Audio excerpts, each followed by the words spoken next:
Welcome back to the Print on Demand cast. This week we talk about 9 mistakes that you might be making in print on demand. Let's get into it.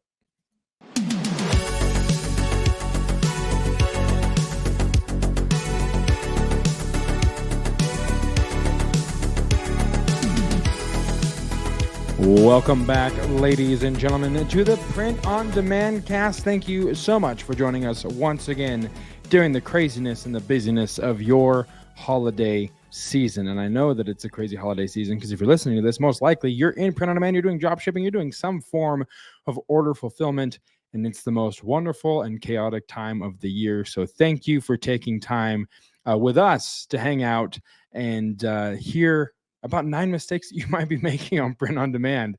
But before we get to that, listen, wherever you're listening to this on, do us a favor, like, subscribe, and review the show. It'd be greatly appreciative of that as well. And joining me for this show and every show, Travis Ross from Make Your Mark Design. Travis, you got a new camera, I can tell. You look high def. You look very high def.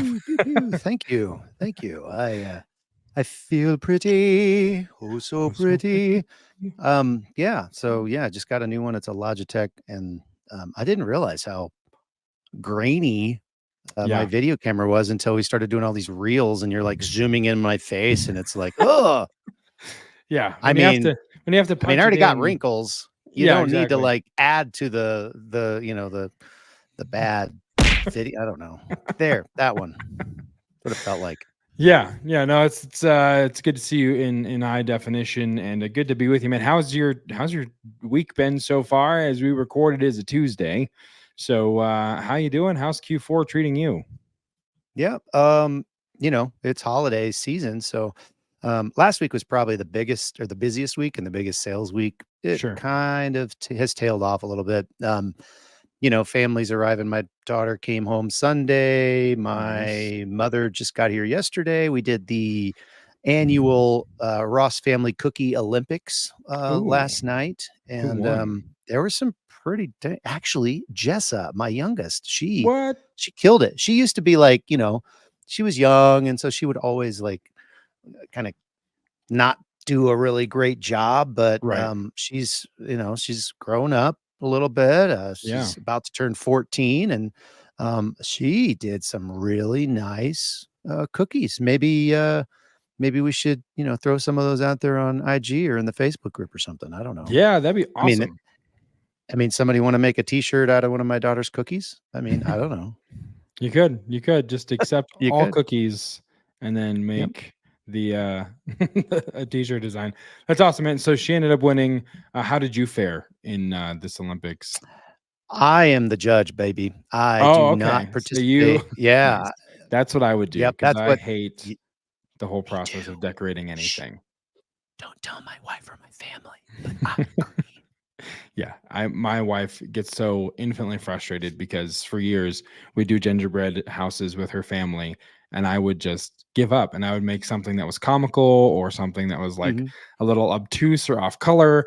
And I'm like, listen, I suck at this. It takes way too much. And then last year, Jason and I just ended up like watching a movie while they did it because we both were like, listen, it's not fun for me. This is frustrating that it's an artistic thing that I'm not great at and I don't enjoy. It'd be like drawing. I suck at that too. So it's just not fun. So I agree with you. I would be the judge all the way. Tis the season, to exercise your dad rights and say, no, I will not be decorating, but I will judge you. Yeah, exactly. Yeah, that is the perks of being the dad. So glad you got to do that, and glad that Q4 is going well for you, and you are surviving, thriving, everything in between, and judging cookies and those who make them that happen to be related to you. So that's awesome. Man, let's get right into this week. This week we do have, for you listening, here's a little bit of a rundown. We do have a dad joke. We do have a point of interest, and we do, of course, have a main event. And so lots to get to. And we're actually going to go and throw to the actual segment of dad jokes now. Travis and I have discovered that we were trying to weave them into conversation conspicuously and surprise people out of nowhere. But then what ended up happening is we would sometimes just forget because we'd be in conversation and then we would wrap the show and the outro is done, and we're like, hey man, great show, blah, blah, blah.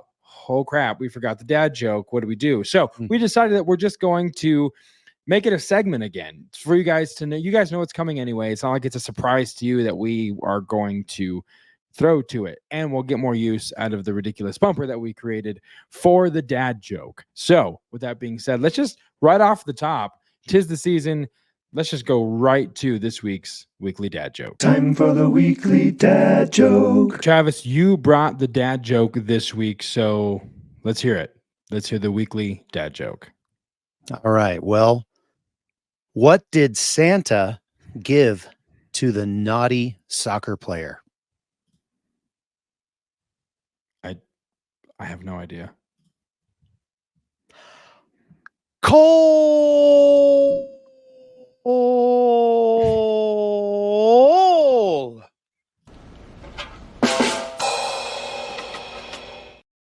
I love it. That actually, it did when you full transparency, listening audience, when Travis told me that joke off air, I genuinely laughed. So that's how we know it was a keeper.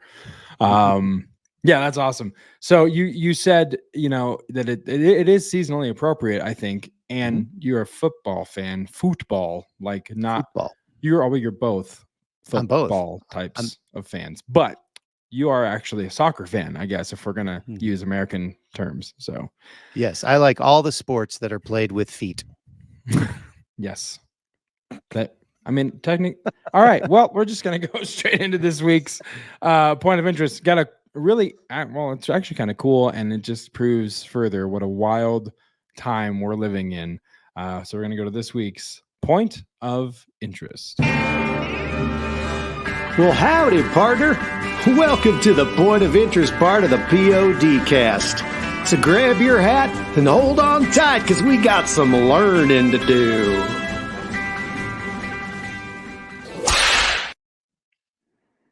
Yes, some learning to do indeed. And this week, our point of interest is AI based. Shocker. I know we never talk about AI on the show, but here we are. Meta. Yes, Meta, the same company that owns Facebook and Instagram, they have come out with their own AI image generator. So this is what it looks like. You can sign up. It is free. Imagine.meta.com is where you can go to get an account. You can use Facebook, or you can sign up with an email, whatever you would like to do. A little bit about Meta. It was trained on 1 billion Facebook and Instagram images. So there's a likelihood that perhaps you contributed to the Meta AI generator. It's developed using something called EMU. It's the AI model on which was built off of or based on. And right now, and this kind of talks about, I guess, some of the legality portion of it, Travis, we've talked about with AI, like copyright. Right? Like how is it actually going to work? Can I actually download this? Or can I actually use it on my t-shirts? Can I use it for design? We've talked about how Photoshop is kind of fully backing their generative fill creations for any kind of IP or copyright infringement claims. No such thing has been released by Meta in terms of what they're willing to back or not in this particular iteration of their AI generator. However, there is an invisible watermark that is coming to the program, which means obviously we won't be able to see it, but Meta themselves will be able to, for better transparency and traceability. So I don't know what that means in terms of using it for your t-shirts or your store, but I don't know that I would necessarily risk it at this particular stage of the game, because there's not a whole lot of clarification here. Well, right now, you're going to show it here in a second, but all of the outputs have a not clear watermark on them. Yeah, not invisible. You can see them. Yeah, you can see it. So, obviously, unless you take it into an editing software and, mess with it, it's not ready for that anyway. Correct. But once, I think the idea would be get rid of that one that you can see so people can have the whole image, but then have this invisible thing. So you have that traceability aspect to it, which, I like it from the, I guess from the security standpoint, at the same time, it's a little Big Brother-ish. You know what I mean? Once again, Meta is going, hey, you know what? All those images that you like and, and you make with our thing, we're going to have a record of them, and We know everything. we know everything. Yeah. So we've tracked every request you've made. So if it's offensive, we're going to find you, even though you didn't actually create it or whatever. Yeah. We're gonna proactively cancel you. No, I just think that, it goes both ways, I guess. But I think that's kind of the world we're in right now. Unfortunately, for better or for worse, there are a lot of people that are trying to promote safety and all of that, and then at the same time, there's also people that are using that as an excuse to kind of keep tabs on us, and who knows for what nefarious purposes. But anyway, the tool's really cool. It is. Yeah. Let's show you guys what we're talking about here. We'll get into it. So this is what you see, describe an image for Meta AI to generate. So one of the things I used earlier was Ipanema Beach, which is a beach in Brazil that I went to, sunset, and car. I don't know. We'll see what happens. So at the bottom here, it does say that images are generated by AI may be inaccurate or inappropriate. So, I don't know what the inappropriate, because it does filter. I've tried, it doesn't do famous people, it doesn't do historical figures, doesn't do anything like that. So there is limits there. So here you go. Here is, that's a cool car. Cool car. That looks legitimately like Ipanema Beach. In the background there, you can see Pão de Açúcar, which is Sugarloaf. It's a big mountain that you can go to the top of. So yeah, this is wildly accurate. How that car got there, we'll never know, and probably shouldn't be there. But that's what it is. And you can see that watermark in the corner there. Yeah, right here is that watermark that Travis was alluding to. Another thing, it doesn't do historical figures, but it does do Mickey Mouse, cigar, poker. You can use famous characters. I've used Elmo in the past. So there you go. There's Mickey Mouse hanging out at a poker table with a cigar that's lit on both ends, which proves to you how much lit on both. Yeah. Mickey doesn't use cigars often, folks. He's about to burn his face off. Oh my God. There he is. He bet 4 cigars, and he's having a adult beverage, again, lit on the wrong side, or both. There's smoke coming out from that. He's burning his hand. That's his glove burning, actually, not the cigar. Exactly. And if you like any of these, you can actually right-click and do download image there, and it will download to your computer. And then we did let's see, stadium, fog, rock. If I can type rock concert, audience. See what that brings up to us here. And it is pretty awesome to see. I mean, that looks legit. Yeah. That could be a cool background for a promotional thing. You know what I mean? That's really cool to see. Yeah. It's as if people go to concerts and Facebook post about them and Instagram post about them, and it's trained the algorithm. So yeah, there you go. There's that. And then one letter can change everything. If you do stadium frog rock concert audience, you're going to get an entirely different experience, which is kind of fun. Let's see. Yep. That's a frog on a hat. That is that's so great on a man's hat. And yeah, you can see here, it's like that frog took a selfie. That frog is the headliner of that show. It's clear that they're all there to see him. And it's like Kermit's cousin attending a concert. Yeah. And the last time we did this, so we, obviously full transparency, we did this before, and we thought it was hilarious that you just added an R and all of a sudden you had this frog picture. But Kermit the Frog actually showed up in the last one that we did. So to your point about being able to, there you go. Let's put Kermit the Frog in that stadium. There he is. Oh, he is the star he's attending. Here he is attending again. Box office. First one reminds me of it's like if he was the lead singer of U2. He's there. Why are there so many songs about rainbows? That's what he's singing. That's what they're there to hear.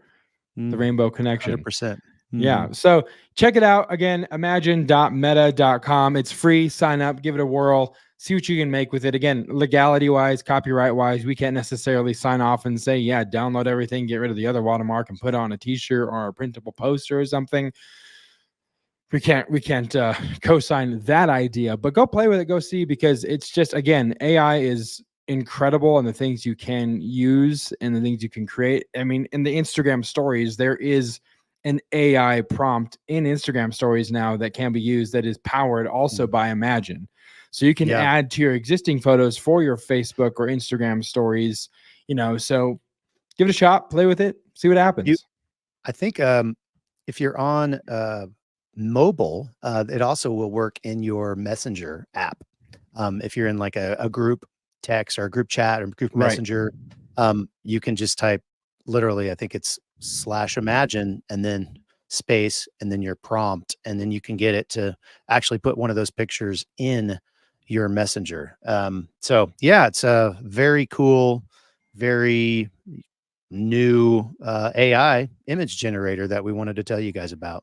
Yeah, so go and check it out. Again, Travis, you are correct. You can actually do, /imagine, and it will pop up a prompt for you. I literally just tried it, so you can see. Did you send me one? Did you send me one?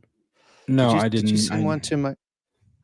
I didn't. Dare you? But oh no, that so wasn't you. You. Can see somebody this. else? No, this is our poker group chat that Travis and I are both in. So yeah, if you tap /imagine, it does describe, and you can use that same generator to describe an image. So who knows what nonsense we could come up with in that particular group chat. But it's a lot of fun. Go check it out and let us know. You can post some of your results in the Facebook group if you want. Tag us in it. Obviously, I don't think it's Meta. I don't think Meta's going to be mad that you used their image generator to post something on Facebook. So give it a shot. So with that, Travis, let's go into the main event. We're talking about, again, for those that might be just tuning in or fast forwarded through the intro because you didn't care about the waffling, we're talking about 9 mistakes you might be making in print on demand. And so let's go to this week's main event. Ladies and gentlemen, the main event.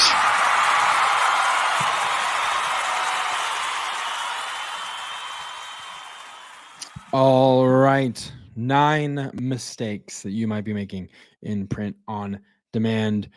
Travis, why don't we just get right into it? Kick us off. What would be the number one mistake that you think people might be making when it comes to their print on demand business?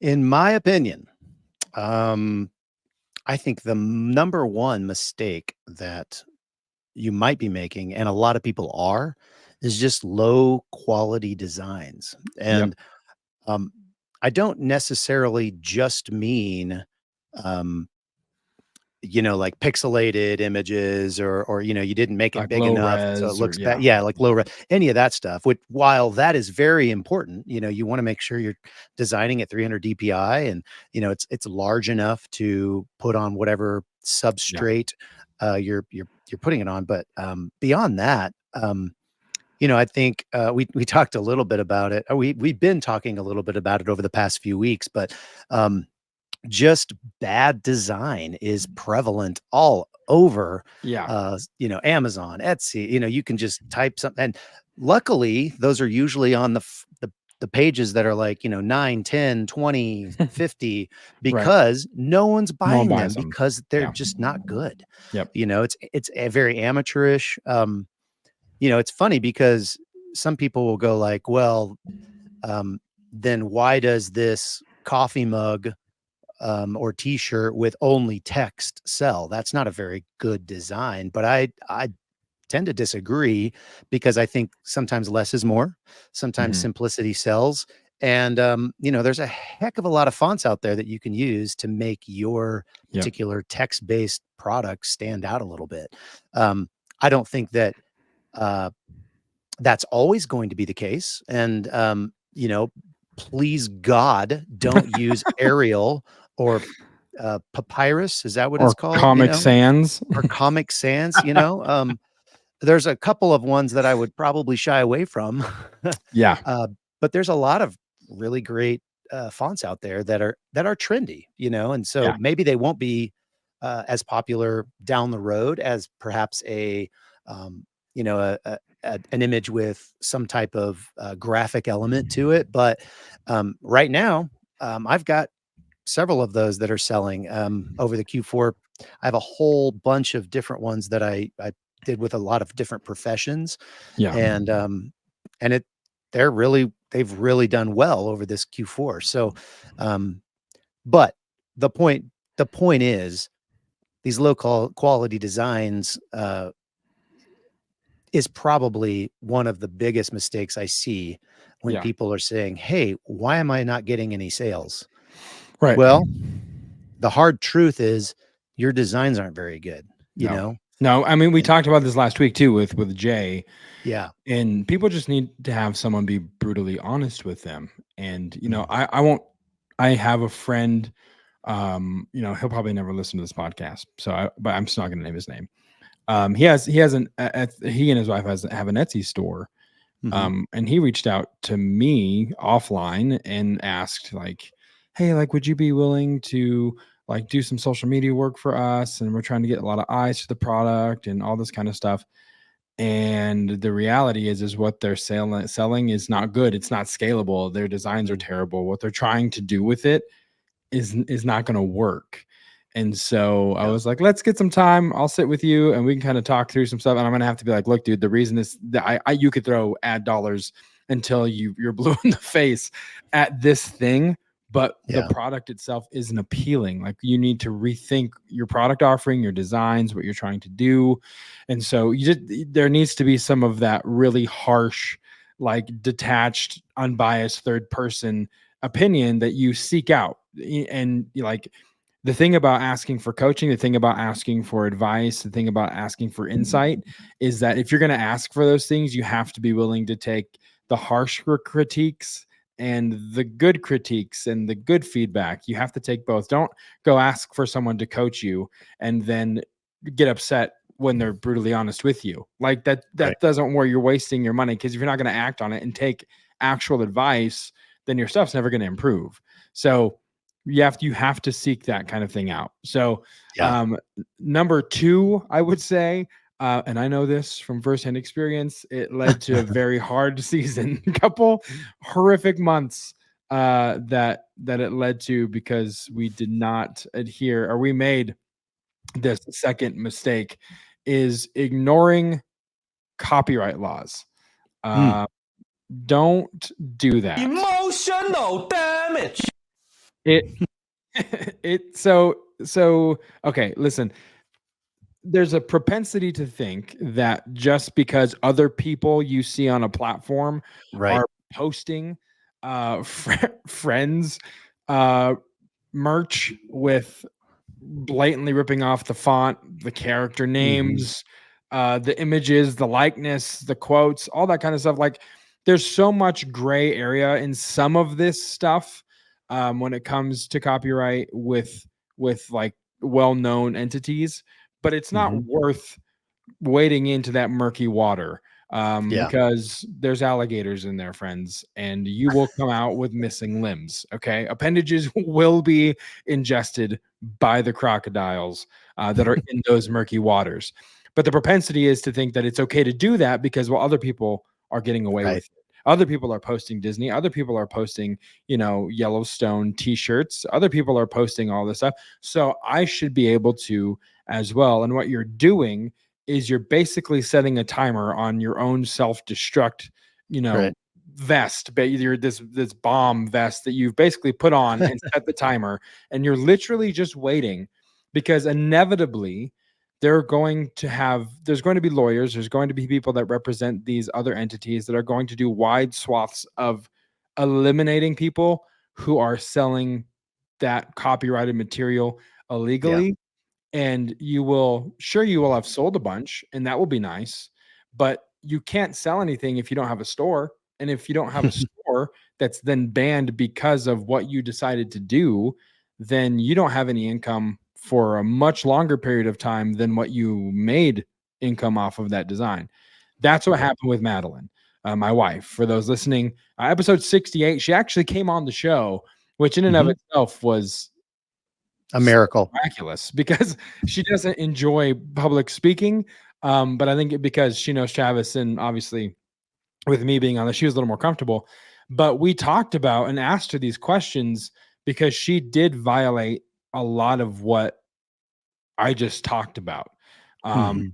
And sold a lot in a Q4 off of some designs that were friends. That's the Yeah. show. It was a lot of holiday designs centered around that. But the fallout Yeah. from doing that was not worth that Mm. momentary success, that wave we rode that ended up turning into a tsunami and killing everything in its path. It was really difficult to come back from that. And Yeah. so don't I mean, we're not even talking about and going into the point of like be original anyway. Like this doesn't even have to do with well-known entities. This is if you rip off the competitor's t-shirt that's on page 1 and you do an exact Mhm. carbon copy of that t-shirt design, you are still in just as much jeopardy of the platform. They don't Mhm. care if it's Disney or if it's Donna's Summer Wear 72 Etsy store that files this complaint. If you get enough of them, you're Yeah. done. You're done. Yeah. And then at the end of the day, well, other people were doing it is not going to get you off. It's a terrible excuse. That's not an excuse that Yeah, you can use. It's I don't not think going to the get you judge will anywhere. see it the same way. In a court of Exactly. law, the judge isn't going to care if everyone else was going around smashing windows.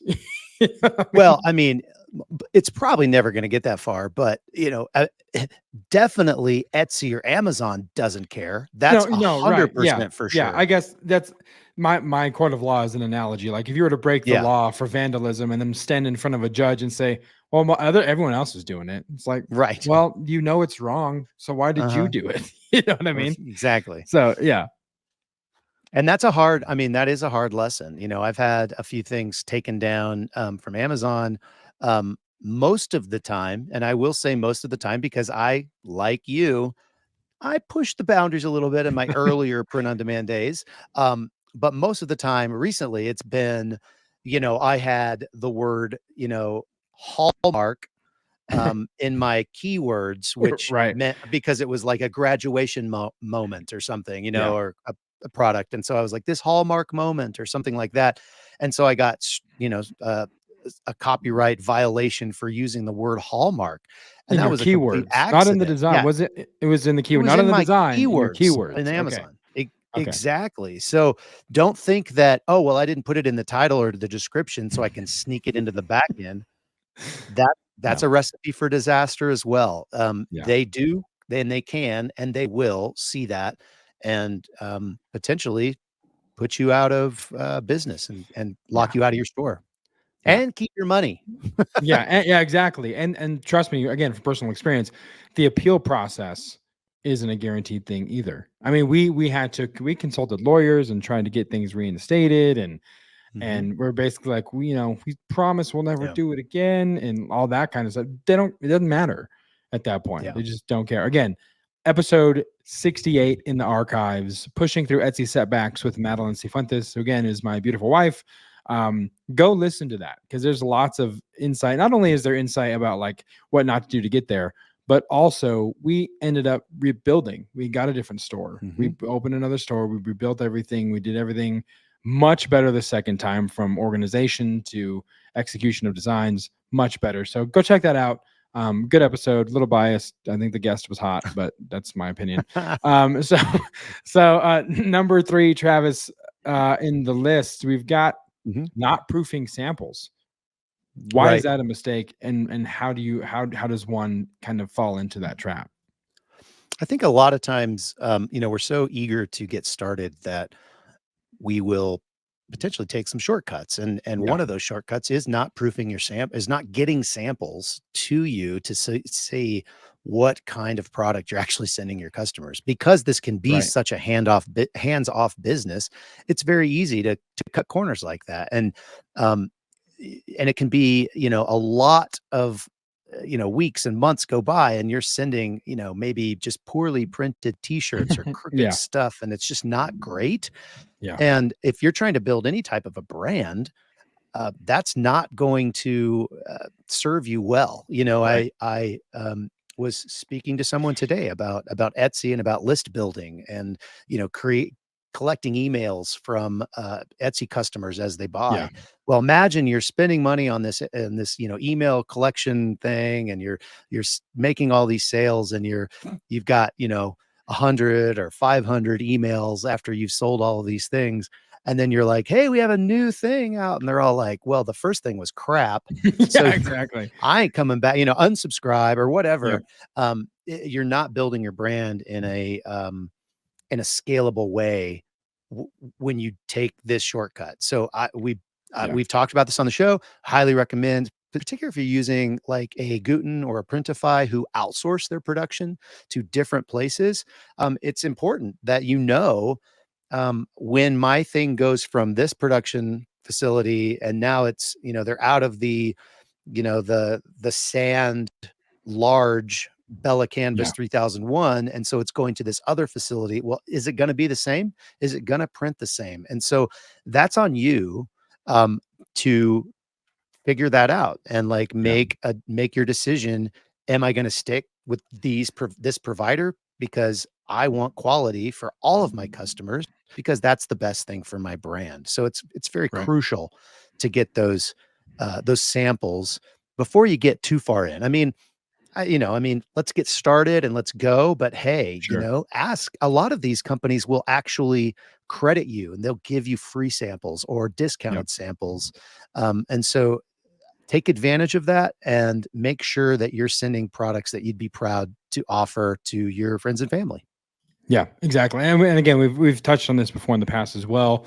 But when you're looking at the right providers, when you've gotten started, you're uploading designs and you're kind of searching out what kind of your primary print provider is going to be, ask them those questions, because just as much as they want to make sure you're the right fit for them, you want to make sure that they're the right fit for you. And so order those samples, get them in your hands, know what you're talking about. Because again, as we've said in the past, when a complaint happens, the customer's not going to care that Printful is the one that fulfilled that. You are the one that they're dealing with. And so your reputation's on the line. So know what you're talking about and the quality of what you're sending your customers, so that you can talk intelligently about it should you have to address issues. Number 4 would be picking the wrong products. You don't want to pick the wrong products. And what we mean by that is there's certain products that are they're proven sellers. Shirts, sell. Mugs, sell. That's Travis and I. We got started by selling mugs. In the industry, that was our first kind of foray into the industry. Posters, wall art. Some things are vastly more proven. So you don't always have to necessarily go and reinvent the wheel. In fact, if you launch a store that's primarily focused on pop sockets and puzzles, is that the name of your store? Pop sockets and puzzles. And that's solely all you focus on, and without wanting to get into the t-shirts, because again, you might think it's too saturated, or everyone does that. Well, there's a reason that everyone does that. And if you're really proud of your puzzles and pop sockets, the way to sell those things is to get them into your door through selling the proven items. And then maybe they'll find that other thing that you're wanting to sell, and it too will get purchased. But there's no reason to reinvent the wheel, to me, in some of these instances. And some people maybe think that that's what they need to do, but that's not always the case.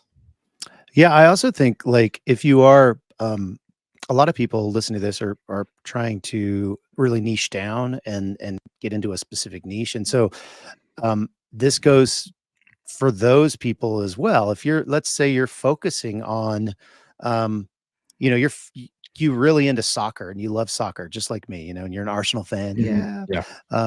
And they're top of the league, by the way. And let's say you're selling to soccer players because the game and what they like, and the phrases, you have a bunch of hilarious phrases and all this stuff. And then you're looking at all the products you can sell, and you're like, you know what? I think I'm going to sell a lampshade. Yeah, I mean, there's a disconnect, So, and you're like, this is awesome, and I heard that you're supposed to sell, high margin products, and this lamp is, I can get it for 30, but their retail is like 80, so I'd make so much money. I'm going to sell lamps to my soccer audience. There's a disconnect there. So, when you have that niche, figure out what that niche wants and sell that thing, and figure out more things that you can sell. Now you can slowly expand to those other things, and maybe eventually a soccer lamp would work.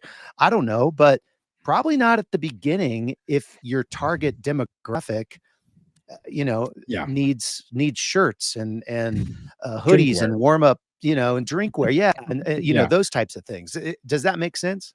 Yeah. Yeah, totally. You need to know, again, it goes into researching that niche that you're getting into. And again, like you said, even if you're a fan of those things, I'm a fan of professional wrestling. I'm not necessarily going to go make, professional wrestling throw rugs or curtains or shower. You know what I mean? Like, it's just, you have to know what the demographic, to your point, is into. So the next one, Travis, and this kind of, we're talking about research, minimal keyword research. Talk a little bit about what that mistake looks like and how they can kind of course correct. If that's something that they're doing and they're not researching, maybe they're just stuffing keywords, which again can be detrimental.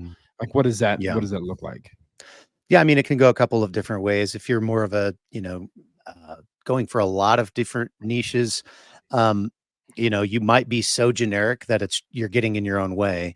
Doing more keyword research will not only get you good keywords to find or to place into your listings to get better SEO, to get better placement in the search engines, not just Etsy or Amazon, but also even Google. Not only that, but it'll also open up your eyes to see all kinds of different products and different angles that you can take to create new and unique products that perhaps you hadn't thought of. So keyword research isn't just to get great SEO, although that's a very high priority when you're doing keyword research.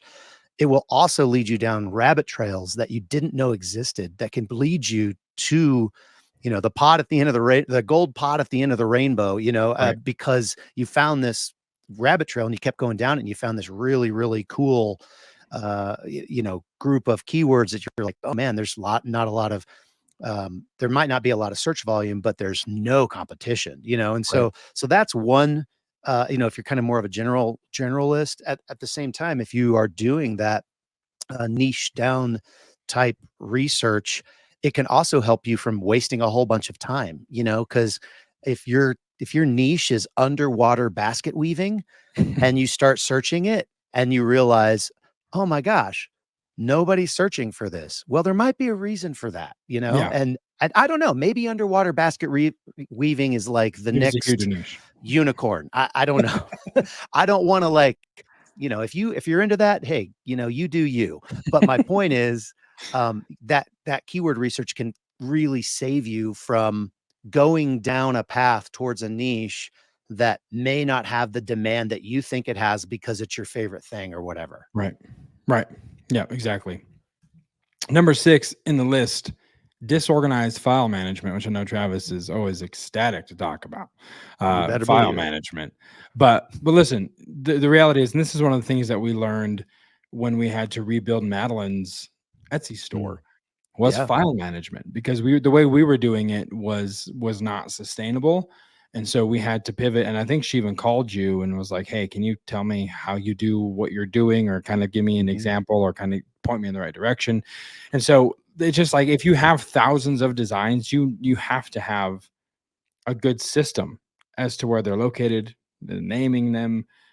Because trust me, if you have a poor file system, if you have a poor structure, it can lead to not only frustration when it comes to production, and lead to mistakes and wrong prints, because maybe something was named the same thing, or one had a number after it and the other one didn't, or something really, really vague. But if you're wanting to expand on other platforms as well, having that file system on a spreadsheet can translate easily to a flat file. You can easily upload all of your designs to another platform with a click of a button, and it will end up helping you make more money and expand in the long run. So it's something you certainly need. Yeah, and it's not only yes, for channel expansion, it's awesome. It's amazing because you can immediately list all of your products, and then in your case, your account gets shut down. You don't have access to any of the things that you had before. Yep. What do? Well, if you don't have that spreadsheet, you start over, friend. Yeah. And it's not fun. And you guys had to kind of start over. I mean, you had like things, but they were like not organized. They were They were disorganized. They were everywhere. in everywhere. Yeah, in different places. And you had to bring all of that together. But I mean, it also can. I mean, even if you're not planning on ever leaving Etsy or ever leaving Amazon or whatever, having this file structure will absolutely save you time. It will absolutely prevent mistakes from you sending the wrong product to the person. It'll save you time when you're like, hey, why did that order? This person ordered this one thing and they're saying we need to resend it. So what is it? I have to figure it out. You go to your spreadsheet, you have it right there. You have the print file, you have everything that you need. You have the SKU, all of that's there for you. It'll save you time. So many things to say about organization. Episode 157. Well, we have episode 10. I think like we've been talking about episode 10 forever. I don't remember if episode 157 is just a rebrand of episode 10 or if we actually did it again. But 157, organizing your SKUs and designs, or episode 10, one of those two. Listen to them. We'll get you exactly what you need. Oh my goodness. Yes. It's kind of like my it looks like Bible. Yeah, it looks like 157 was a rebroadcast. Okay. So it's probably a rebroadcast rather of episode 10. So either one, you're going to get what you need to go, and we go more in depth there when it comes to talking about organizing your files. And so you can have a better idea of what you need to do and how you can approach that. Mistake number 7 would be comparing yourself to other people's stores. Robin Johnson, who was on our show way back in episode 20, go listen to that interview. She's awesome. She said, don't compare your chapter 1 with someone else's chapter 20. And I think we've talked about, and just throughout the show's history, about comparison being the thief of joy, right? You can easily find yourself feeling really positive. In fact, this happened to me a couple of weeks ago, feeling really great about life, about where I was, how things were going, all this other stuff. And then you start comparing yourself to someone else who might be in your same age or in the business as long as you've been, and so on and so forth. And all of a sudden you forget, you lose that perspective, you lose that appreciation. And then you're just pissed off. You're just in a bad mood. Because you are now comparing yourself to somebody else. And everyone's got their own pace, their own journey. And there might be a lot of things that you're not seeing in this person's journey or their stories. It's again, the iceberg effect, right? You're seeing what's breaking through the water, not seeing what's led to that breaking through the water. And so you might be frustrated looking at that. And there's a weird tension, Travis, sometimes of having people who inspire you and people who you want to look up to, but then also not allowing yourself to compare yourself to those people, and then being upset and wanting to throw in the towel because, well, I'm not as good as they, or I'm not where they're at, or I don't have, that many listings like Travis has. So what's the point? And all of a sudden wanting to just kind of throw in the towel. Yeah. I mean, you hear it all the time, it took me 20 years to become an overnight success, Yeah, exactly. There's always that you have to go through the chapter 1 through 19 to get to chapter 20, and while it's not unique to people who are just starting out either. I think it's at every stage of the game. Every stage, we had Jay on last week and he's like living in Belize, and I'm like, oh man, what have I done with my life? At least that's what I'm tempted to say. He's been very successful. And you know what, though? I guarantee if we had Jay back on and we asked him the same question, he would point to someone else and say the same thing. You know what? There's only one LeBron James. And even he probably looks at Michael Jordan's career and says, oh man, I wish I would have XYZ. Right. You see what I'm saying? So, there's always going to be somebody that you can envy, but just avoid that like the freaking plague, because it will just sap all of the energy that you have for your moving forward momentum. Yeah. It's the misnomer of, when I get here, then I'll be happy. When I have that, then I'll be good to go. When I make this much off of sales, then I'll be happy. And it's like a mirage. Like the closer you get to it, you'll realize that security, that happiness that you had invested in that thing or kind of banked on that being a thing isn't there. When you get there, there's going to be something else that you're going to perpetually have to be chasing that carrot to be happy.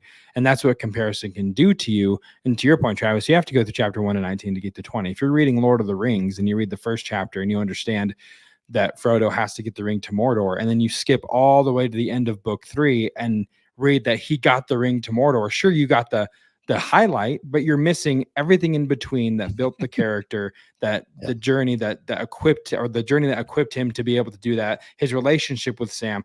And so you might want to be able to skip to chapter 20, but everything in chapter 1 to 19 is the thing that helps you and equips you to be able to be in chapter 20 fully and be equipped with everything that you need to succeed in that chapter. If you skip the chapters, you're not going to have what you need and what you would have gained in the previous chapters to actually enjoy where you are. So just otherwise comparison sucks. Yeah. Otherwise you're going to get eaten by a giant spider. That's right. The more you know. I wish I should have had that. I should have had that queued up.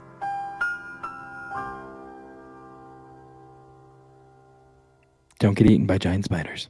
So number 8, Travis, of the mistakes is not knowing your numbers. We've talked about this a lot as well, right? Yeah, we talk about it all the time. Everything from knowing your numbers, and we've broken it down for you guys. You know, a couple weeks ago we talked about just some eBay numbers and some profit margin and how you do all that. And then several weeks before that, we had podcast episode 141, 6 ways to stop leaking money in your print on demand business. We talk a lot about profit margins and how to like measure it. And there's different ways. You know, you have contribution margin, you have just kind of your gross profit margin. You can do it in a lot of different ways. You know, through cost of goods and sold, and you can add labor into that, and there's a whole host of ways to do that. But at the very basic, you should know what your gross profit is on every product that you sell on every channel that you sell on. And you know, if you're just selling on like Amazon Merch on Demand, well, you know what they're going to take, and then everything else is profit because it's just royalty. You know, but you should also know if you're selling on Etsy and you're going through Printify, you should know what that profit margin is, what that percentage is, because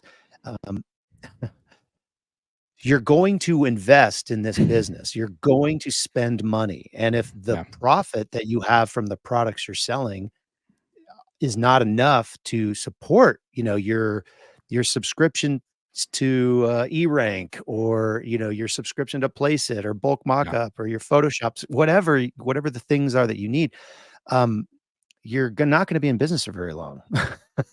So check out episode 141. Go back. Let's see, what was that one where we talked about in the print in the it was just 171. I talked about print on demand on eBay. And I will probably go back and kind of give you the results of that little test that we did. We actually did all right, but I do break down, like, this is how much mug costs on Printify, and if I sell a mug, this is what eBay takes, and this is how you get your profit margin, and that whole deal. Very important. Highly recommend you check that out. So that was episode 171, how to make more money in your print on demand business. And then episode 141 is 6 ways to stop leaking money in your print on demand business. But take a listen to those, and just make sure you're not, you know, shooting yourself in the foot by not knowing your numbers. Right. And number 9, last but certainly not least, the number 9 or the 9th mistake that you could be making in print on demand is that you're not subscribed to the print on demand cast. Well, I mean, what's up with that? I mean, you're here, right? And if you aren't subscribed, just push the button, just push the subscribe button, and then you're subscribed. And you can also check out all of our news, all the newsletters. Printondomandcast.com is where you can go to subscribe to that. and get all the insight that you need. In fact, we're so, you should just go now. We'll wait. But not long, because dead air is not great for podcasts. And if you're not watching on video, it's not confusing. If you are watching on video, it's not any better. So that was just a joke. Seriously, go subscribe to the newsletter, printondemancast.com. You can do that. And, we talked about this last week in full transparency, but the reason that Travis and I started this show was to help print on demand shop owners, whether it's drop shipping, whether it's production in-house, whatever stage that you're in. That's why this show exists, is for you. So, we want you to take advantage and subscribe and get all the content that you can, all those tips and tricks that you can from us, because that's why we're doing it.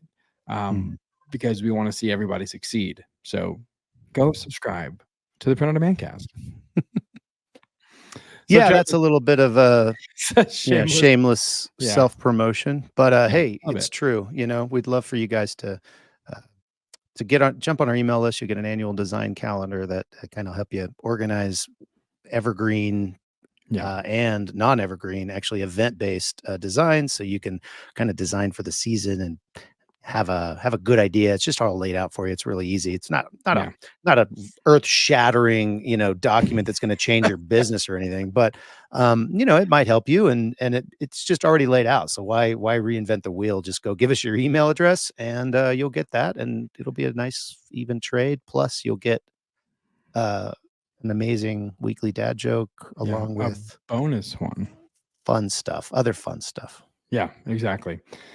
So, well, I think that does it. That's all 9, 8, 9. If you add this shameless promotion, we're going to call it 9 at the end of it, but we'll call it 9. It's going to be 9. The episode art's going to say 9. The title's going to say 9. It's going to be 9. But thank you guys so much for taking the time to listen to this show. We will be back next week as well. It is the holiday season. So, if we don't talk to you between now and next week, a Merry Christmas and Happy Holidays to all of you guys. Thank you so much for supporting the show, for listening. We hope you have a great time with family and you're taking time to kind of sit back, press pause, relax, and appreciate and love those around you and where you've come in the last year, because it might not feel like you've made ground, but I guarantee that if you stop and look backwards 12 months, you will have made some progression. There will have been growth, even if that growth is just getting off the couch and starting from the beginning. That is progress. So Merry Christmas, Happy Holidays. We'll be back next week with kind of an end of the year wrap episode, maybe some New Year's resolutions / goals, going over our Spotify Wrapped, which is super insightful and really crazy to look at those numbers. So that'll be a lot of fun as well. So join us next week, same print on demand time, same print on demand channel. So, and as we said previously, do us a favor and go subscribe to that newsletter. printondemancast.com is where you go to do that. You get everything that Travis just mentioned, and you will be in the loop and in the know. And we would greatly appreciate that support as well. So with that being said, for Travis, I'm Josiah, and we'll see you next time right here on the Print on Demand cast. See you guys. Oh, no. Hey, babe. Thanks for listening to this week's episode of the Print on Demand cast. We hope you enjoyed the Totally Tubular Show. If you got a question or a suggestion for the show, send Travis and Josiah an email at info@printondemandcast.com. Want to be wicked nice? Take a minute to rate and review the show on iTunes or wherever you get your podcasts. And don't forget to subscribe now so you don't miss next week's episode. See you next time, for sure.